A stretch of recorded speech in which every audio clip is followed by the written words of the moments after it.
اس نے ساری چیزیں ترک کر دی، اپنی بیوی کو طلاق بھی دیا راستے میں، اور کہا میں حسین ابن علی کے ساتھ جا رہا ہوں۔ ساری چیزیں قربان کر کے وہ ساتھ میں چل پڑا، زہیر بن قین۔ اب ہوا یہ کہ 7ویں محرم کو ان کے خیمے اکھاڑ کر دوسری جانب لگوا دیے گئے۔ کہا کہ فرات کے قریب ایک بھی خیمہ نہیں ہونا چاہیے حسین کا، خیمے بدل دیے گئے۔ فرات پر یزیدی لشکر کا پورا قبضہ ہو گیا۔ دریائے فرات جس کا پانی آج بھی موجیں مارتا ہے اور بڑا میٹھا پانی، پوری دنیا میں مشہور یہ نہر ہے، نہر فرات، اس کا پانی بند کر دیا گیا۔ 7 محرم سے امام علی مقام کے پورے قبیلے، پورے خاندان پر پانی کو بند کر دیا گیا تھا۔ 7 محرم، 8 محرم، 9 محرم، 10واں محرم بھی آ رہی ہے۔ 10ویں محرم کی شب تھی، یعنی جو کل رات جو گزری ہے، یہ عاشورہ کی شب ہے۔ امام علی مقام نے اپنے پورے خاندان والوں کو جمع کیا، پورے لوگوں کو جمع کیا اور ایک فصیح و بلیغ خطبہ دیا۔ اس میں یہ فرمایا، اے بنی ہاشم، اے رسول اللہ کے گھر والوں، آج حسین بن علی کو اس مقام تک پہنچنا پڑا کہ ہر جگہ میرے سر کے اطراف تلواریں اور نیزے لہرا رہے ہیں۔ میرے نانا کی امت ہی میرے خلاف تیر تان کر بیٹھی ہے، لہٰذا میں یہ چاہتا ہوں کہ تم جہاں جہاں سے آئے ہو اپنے گھروں کو واپس چلے جاؤ، تم اپنے اپنے گھروں پر چلے جاؤ اور دین کی خدمت کرنا، عبادت خداوندی میں مصروف رہنا، مجھے میرے حال پر چھوڑ دو۔ جب اہل بیت میں آپ نے یہ تقریر کی، اللہ اکبر، سب کے جسموں پر رونگٹے کھڑے ہو گئے۔ اس میں جو بھی وفادار اہل بیت تھے ایک ایک کھڑے ہونے لگے۔ حبیب ابن مظاہر ایک امام علی مقام کے خاص غلام، یعنی 7 ہو لیے تھے قافلے میں، مسلم بن اوسجہ اسدی، یہ بھی قافلہ امام میں شریک ہو گئے تھے، یہ کھڑے ہوئے ہیں۔ اور اس کے بعد حضرت عباس سگے بھائی ہیں، کھڑے ہو کر کے کہتے ہیں، اے امام، آپ کیا چاہتے ہیں؟ آپ کے بعد ہم لوگ زندہ رہیں؟ فرماتے ہیں، آپ کے بعد زندگی کا مطلب ہی کیا ہے؟ اگر جینا ہے تو حسین کے ساتھ اور مرنا ہے تو حسین کے قدموں میں مریں گے۔ آپ کے بھائی نے یہ جملے کہے اور اس کے بعد آپ کے بھانجے بھتیجے ایک ایک اٹھتے گئے اور انہوں نے وفاداری کا ایسا ثبوت دیا اور کہا، اے امام علی مقام، مولا، ہمارے جسموں پر جو بال ہے وہ آپ کی برکت سے ہیں، آپ ہمیں کربلا سے واپس نہ کریں، ہم اپنی زندگی کی آخری سانس تک آپ کے ساتھ رہیں گے، جہاں آپ رہیں، چاہے آپ اپنے قدموں میں ہی ہمیں کیوں نہ رکھیں۔ امام علی مقام نے کہا، بچوں، دیکھتے نہیں پانی بند ہو چکا ہے، دیکھتے نہیں بھوک ہے۔ امام علی مقام سے بچوں نے کہا، اے امام حسین، یہ پانی ہی تو بند ہوا ہے، یہ پانی اور کھانا ہی تو بند ہوا ہے، لیکن ابھی ہمارے جنت کا راستہ تو کھلا ہوا ہے۔ امام علی مقام سے انہوں نے واپس نہ جانے کی ضد کی۔ پوری رات امام حسین ابن علی رضی اللہ تعالیٰ عنہ نے سجدے میں گزارا۔ یہ عاشورہ کی رات تھی، عبادت کی شب تھی، رات سجدے میں گزاری گئی، اور ظاہر سی بات ہے 3 دن کے بھوکے اور پیاسے یہ نہتے لوگ جو تلواریں لے کر کے اپنے ساتھ بہت بڑا سامان جنگ لے کر نہیں آئے تھے، جو اپنے ساتھ 1-2 تلواریں ہوتی تھیں، انہی تلواروں کے ساتھ عرب سفر کیا کرتے تھے، ساتھ چلے تھے۔ اس وقت آپ کے ساتھ بہت کوئی بڑی تیاریاں بھی نہیں تھی۔ خیموں میں ایسی حالت تھی کہ چراغ جلانے کے لیے کسی کے پاس تیل تک نہیں تھا۔ رات کے اندھیریوں میں بی بی زینب کہتی ہیں کہ اگر ہمیں کوئی کام پڑتا تھا تو ہم علی اکبر کے چہرے کی روشنی میں کام کیا کرتے تھے۔ حسین ابن علی کے دمکتے ہوئے چہرے کی جو روشنی ہوتی اسی میں ہم کام کر لیتے تھے۔ خیموں میں بھوک اور پیاس کی شدت تھی، لیکن کسی نے شکایت نہیں کی کہ ہم کو کس حالت میں لا کر آپ نے چھوڑ دیا۔ بیویوں نے بھی صبر کا مظاہرہ کیا ہے، خواتین نے صبر کا مظاہرہ کیا ہے، بچوں نے بھی صبر کا مظاہرہ کیا۔ 10ویں محرم کی صبح تھی، یہی وہ خونی منظر ہے، وہی کربلا میں قیامت صغریٰ ہے جو اہل بیت کے ساتھ رچائی گئی، اور ظالموں نے ایسی تاریخ رقم کی کہ شاید اس وقت سورج بھی تھر تھرا گیا ہوگا، آسمان بھی کانپ گیا ہوگا، زمین کے ٹکڑے ہل گئے ہوں گے جب فاطمہ کے لال کے ساتھ انہوں نے اس طرح کے اخلاق کا سلوک کیا ہے۔ عزیزان گرامی وقار، فجر ہوتے ہی امام علی مقام یزیدی لشکر کے پاس آئے اور پھر یہاں پر کھڑے ہو کر ایک خطبہ دیا اور کہا، اے لوگو، کیا تم نہیں جانتے کہ میں فاطمہ کا بیٹا ہوں، میں حیدر کرار علی مرتضیٰ کا بیٹا ہوں؟ کیا تمہیں معلوم نہیں کہ ایک مسلمان کا قتل کتنا بڑا گناہ ہے۔ یہ تمام تقریریں کرنے کے بعد آپ نے سمجھایا کہ تم اپنی تیروں کو اور تلواروں کو اندر کر لو، میں تم سے لڑنے نہیں آیا ہوں۔ تم سب مسلمان ہو، تم سب نمازیں پڑھتے ہو، تم سب کلمہ پڑھتے ہو، ہم آپس میں قتل و خون کر کے ایک دوسرے کے ساتھ اس طرح سے نہ بھڑ جائیں۔ سارے لوگوں کو سمجھایا، لیکن کچھ لوگوں کے آنسو تو نکل گئے، لیکن تلواریں ہاتھ سے نہیں چھوٹیں، تلواریں نیچے نہیں آئی۔ اسی اسنا میں شمر ذی الجوشن، اس خبیث مردود نے عمرو بن سعد سے کہا، تم سپہ سالار ہو، جنگ کے شروع کرنے کی اجازت دے دو۔ اسی اسنا میں حر بن یزید، جو 1000 کا لشکر لے کر سب سے پہلے امام حسین کے پاس آیا تھا، اس نے آ کر کے پوچھا، اے لوگو، کیا تم صحیح میں حسین کے ساتھ جنگ کرنا چاہتے ہو؟ حقیقت میں تم لڑو گے امام حسین کے ساتھ؟ تو سبوں نے کہا، ہم آئے اسی لیے ہیں کہ حسین کے ساتھ ہم وہ سلوک کریں گے کہ دنیا یاد رکھے گی۔ حضرت اس وقت حر بن یزید نے کہا، اے لوگو، کیا تمہیں ڈر نہیں لگتا؟ کیا تمہیں ڈر نہیں لگتا کہ حسین بن علی کے ساتھ لڑنے سے تمہاری آخرت خراب ہوگی، عاقبت برباد ہوگی؟ لوگوں نے اسے تانا مارنا شروع کیا کہ تو وفادار نہیں ہے، یزید کو ہم خط لکھ کر کے بھیج دیں گے، 1000 کا لشکر دے کر کے تجھے بھیجا گیا تھا حسین کو گرفتار کرنے کے لیے، تو اب بہکی بہکی باتیں کر رہا ہے۔ حر بن یزید فوج سے الگ ہو کر درمیان میں کھڑا ہوا، اپنے خیمے کے پاس آیا، اس کے گھر والے بھی تھے، اس کی بیوی اور اس کا بڑا بیٹا بھی تھا۔ انہوں نے دیکھا کہ حر کانپ رہا ہے اور بہت زیادہ جسم میں تھرتھراہٹ آ گئی۔ گھر والوں نے پوچھا، حر، یہ کیسی کپ کپاہٹ ہے، کیسے کانپنا ہے؟ اس نے کہا، میں ایک طرف جنت دیکھ رہا ہوں اور ایک طرف دوزخ دیکھ رہا ہوں۔ حسین کے خیمے کی طرف مجھے جنت دکھ رہی ہے اور یزیدی لشکر کی طرف مجھے دوزخ دکھ رہی ہے، اور میں بیچ میں کھڑا ہوں۔ بتاؤ اے لوگوں، میں کیا کر سکتا ہوں؟ میں اگر دوزخ کو جان بوجھ کر کے ہاتھ میں لے لوں تو دنیا میں مجھ سے زیادہ بے وقوف اور پاگل کوئی نہیں ہوگا۔ یہ سنتے ہی اس کی بیوی نے کہا، اے حر، آپ کے دل میں جو بات ہے وہ عمل کر جاؤ، جو دل تمہارا چاہ رہا ہے اس پر عمل کر جاؤ۔ حر نے فوراً اپنا گھوڑا دوڑایا اور اپنے بیٹے کو لیا، اپنی بیوی کو لیا، سیدھے امام حسین کے خیمے میں آیا۔ امام حسین نے دیکھا یزیدی لشکر کا پہلا کمانڈر آیا ہے، پوچھا کہ کیسے آنا ہوا؟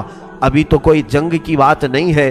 حر بن یزید نے کہا، نہیں، جنگ کا طبل بج گیا ہے اور اعلان ہو چکا ہے کہ اہل بیت کے سر اڑائے جائیں گے، تیروں سے آپ کے جسم چھلنی کر دیے جائیں گے۔ میں اس لیے لشکر یزید چھوڑ کر آیا کہ مجھے رب نے ہدایت دی اور مولا مجھے تمہارے قدموں میں ڈال دیا۔ اے حسین، کیا میری بخشش کا کوئی راستہ نکل سکتا ہے؟ میں ہی ہوں جو آپ کو یہاں اترنے پر مجبور کیا، میں ہی ہوں جو آپ کو کربلا کے میدان پہ لے آیا۔ حر نے کہا، کیا میری بخشش ہو سکتی ہے اگر میں اس عمل سے بھاز آ جاؤں؟ حسین ابن علی نے اس وقت بھی گلے لگایا اور کہا، انت حر فی الدنیا و فی الاخرہ، اے حر، تو دنیا میں بھی آزاد ہے اور آخرت میں بھی آزاد ہے۔ یہ اہل بیت کی شان ہے۔ اخیر وقت میں وہ آیا، حسین ابن علی نے گلے لگا لیا اور اس کے بعد حر نے کہا، اے حسین، آپ حکم فرمائیں، میں آپ کی طرف سے سب سے پہلے لڑنے کے لیے جاؤں گا۔ آیا تھا یزید کی طرف سے، اسی کو کہتے ہیں مولا کی ہدایت کاملہ۔ جب رب تبارک و تعالیٰ چاہتا ہے تو کفر کے اڈے سے بھی کسی کو نکال کر دائرہ اسلام میں لے آتا ہے، اور جب کبھی کسی کو گمراہ کرنا چاہے تو کعبہ کے قریب رکھ کر کے بھی کسی کو بے ایمان اور کفر کی موت مار دیتا ہے۔ اللہ کی ہدایت پر اور اسی کی آس میں رہو اور ایمان کا تقاضا کرتے رہو، طلب کرتے رہو۔ عزیزان گرامی، صبح عاشور کی ہے، دن یہ عاشورہ کا چل پڑا ہے۔